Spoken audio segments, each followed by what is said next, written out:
Hey, welcome to Spoilers on the Delta Park Project. I'm Jason. I'm Anna. And we did a little show for Avengers Infinity War, and we tried to be spoiler-free. And that was old thinking, okay? Spoiler-free is old thinking, because now you can decide whether or not you want to watch a show about Avengers Infinity War, and if we spoil it or not. In the old days with the podcast, if we did a spoiler in the middle of the show, you would just have to turn it off and be done. But no more. So we're going to spoil it like we wanted to do to begin with. So, Avengers Infinity War. Spoil it. Oh. Go. Okay, everybody... Well, no, almost everybody dies at the end. Loki dies right off the bat. Right off the bat. But so there's a difference between dying and dying, right? Because, like, Gamora and Loki are probably dead. Yeah, but I think that... Well, anyway. Yeah. But everyone that sort of poofs away at the end... Right, because it turns out that, what's his name? Thanos? He's this big evil guy, but his reasoning behind it is that there's just too many beings in the universe, and they need to be just basically wiped out by half. He just needs to do a little genocide. And then there will be enough resources and everything for everybody. So, like, it's funny, because he seems like this evil, cold-hearted guy, and it's flawed logic, but it's like, oh, that's interesting. That's not like I want to take over the universe and be the ruler of the universe. I just don't want so many people here. He wants to save the universe. He's a bit of an introvert. Because what did happen on Titan, his planet is he warned people, we need to kill half the people. But then, of course, they did run out of resources, and the whole planet So then he goes from planet to planet, killing half the population, but then he got these stones. Infinity Stones. You guys, it's Friday afternoon, and I'm so tired. She's tired. She's a little bit sick, and I said... I'm a little bit sick. The kids aren't around right now. We could totally go record a spoilers, so let's go do it. Yeah. But... Anyway, and I'm really looking forward to the day that Amity tells other adults or her teacher, my parents go into the garage and record videos. They're in the garage making special videos. Anyway, so Thanos' motives are at least interesting and not particularly evil. I mean, you know. Right. He's just evil. Maybe there's a better way. So but can't you use the Infinity Stones to make more resources instead of less people? I don't know. I don't know either. So anyway, at the end, he snaps his fingers and... Should have hit me in the head. Yeah. And he basically wipes out half the population of the universe. And so all of a sudden you see all these characters disappear, like Black Panther just goes away. But the three characters that did disappear have sequels coming up. So Black Panther, Star-Lord, and Spider-Man all have more movies planned. So we know there's something. And we know Captain Marvel. So I've done a little reading on Captain Marvel since we talked about the end credit scene with Nick Fury. And she is a fighter pilot who was in the Air Force, and then somehow, some mishap, she has her DNA fused with some aliens, and she's like the most powerful Avenger ever. But she's like, her job is to protect the world from aliens, so she may not even be around. Why hasn't she been there before? I don't know.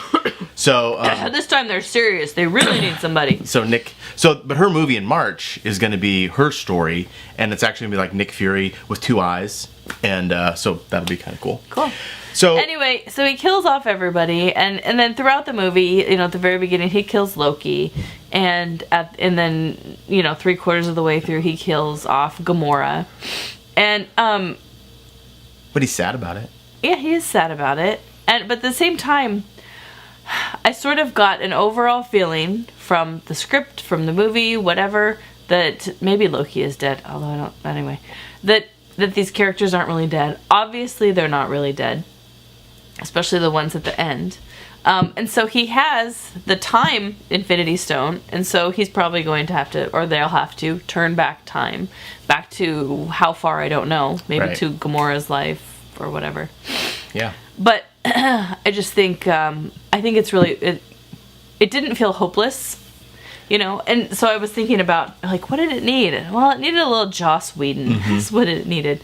Because he can give you, like in Serenity, or Buffy, or anything, he can give you that feeling of, like, oh shit, they're all gonna die. Well, right, because he's gonna kill everybody. They had some epic deaths, but they were like, Loki at the beginning, I was like, what? Yeah. Kind of, and then Gamora was like, oh, that was sad. But if he would have just like out of the blue, like Doctor Strange would have taken a harpoon or something, you're like, oh my god, anybody's gonna die at any time. Right. But it wasn't. It was all like it because they all had a swan song. Yeah.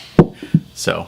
And you know, if you've seen Serenity, you know that there is a swan song, but it's not obvious. It's not like, oh, he's fighting to survive moment. Anyway. Right. So that's the basic story, and basically it was good, but not hopeless enough.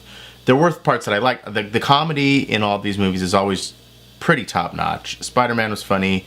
Thor was funny. Groot was funny. There was, Iron Man was funny. I liked seeing the relationships, new relationships and old relationships, like the whole Iron Man Spider-Man thing again. Well, and Iron Man Doctor Strange. Oh god, yeah, he kept calling him a wizard. But he's like, I don't know what you're all about. He's telling. Oh, we're using our superhero made-up names. We're made.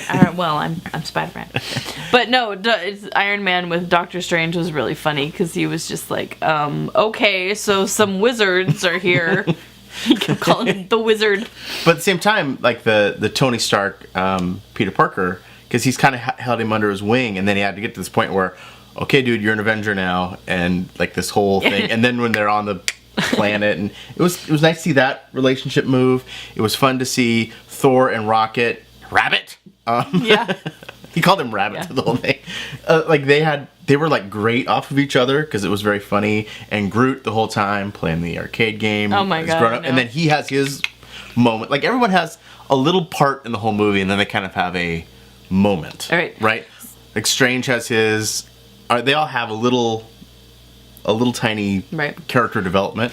But so what I didn't talk about in our not a spoiler review, but I'm totally going to talk about here, and that really just pissed me off from, I knew it was going to happen from the very, very beginning, right? So Thanos needs whatever stone this one was from the Vision. Soul? No, Soul was the Soul was he had to kill somebody. Was it the mind? I don't know. Whatever the hell. I don't even care. It was that stone that was in Vision's head, and so there's this big effort to not give it to Thanos, right? We're going to save Vision. And let's take him to Wakanda and bring Thanos' whole army to Wakanda and have all these Wakandans die and like destroy Wakanda, and then not be able to get the stone out of his head, and his girlfriend, the Scarlet Witch, has to kill him anyway. Yep. Just like he had asked her in the beginning. So that always pisses me off. When we started a thing and we go through, to avoid this one thing happening, we go through all this and all these people die and all this tragedy happens, and then we just have to have that happen anyway. That shit's tired. It happens all the time in movies. I'm sick of it. So that part, as soon as they took him to Wakanda, I was like, F. I know what's happening. She's still gonna have to kill him in the end, and I don't care. And then she killed him, and then we went back in time, and then he got his head was ripped apart anyway. Yep. So it was funny. Oh, and then the other part, every time that a stone was given up, it was like, oh, so Gamora has to save Bluehead, Karen. Like it's her sister. Like Strange saves Tony Stark, right? And so he gives him the stone. They make a choice for somebody's life over a single stone. Yeah, over everybody, and it was like constantly over and over and over again. Okay, so then what did you think of the movie overall? Overall, it was too much. Like it's getting like a low BC, and I think it's fine. It's made $1 billion in like a blink of an eye, which of course it did because everyone wanted to know what happened. But it's another forgettable one. Yeah, it was. I don't remember the last one at all. There's a lot of references to Civil War, by the way. So if you haven't seen it, you should probably watch that first, because I was like, yeah. All right, the children are yelling. So it was okay. It was fun to watch. It was entertaining. But it was 2.5 hours, and then the next one's gonna be another 2.5 hours to just undo everything that just happened. Right. So, but it will be interesting to see where they go with. So it's been a decade of Marvel movies. This is gonna change that, and they're gonna start and go somewhere else. So, hi Bloom, come on in. What's going on? Are you ready for some dinner? Yeah. Oh, okay. Good. Okay. I saw the turtle one showing up, so I That. So, Amity did not see the movie. Neither did Elliot. No. Elliot seemed like Iron Man. She saw Iron Man. But she doesn't want to watch Thor, which, can you blame her? Wait, I haven't seen Thor. You've seen Thor? No. Oh, you saw the play. Yeah, I Thor saw the Turtle. Play. And Thor the Turtle. Yeah. Yeah. So anyway, that's the review. Whatever. This has been Spoilers. Leave in the comments what you thought of the movie and also what movie we should spoil next. That's everything for this time. I'm Jason. I'm Anna. Seacrest out.